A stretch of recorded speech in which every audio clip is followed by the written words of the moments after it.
તો આપણે એક તપેલીમાં ચોખ્ખું પાણી લઈ લીધું છે. એમાં આપણે પહેલાં કેરી ધોઈ લઈશું સારી રીતે.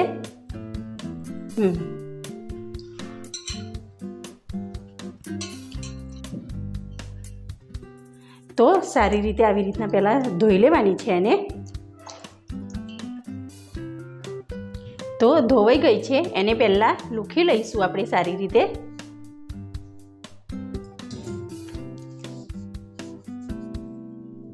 તો એને પહેલાં છોલી લઈશું આપણે.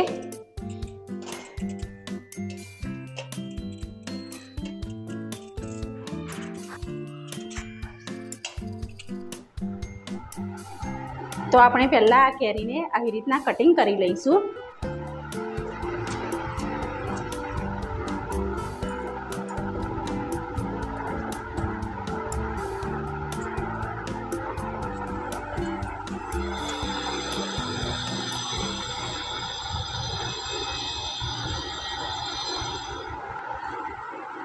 બધી કેરીને પહેલાં આવી રીતના આપણે સમારી લેવાની.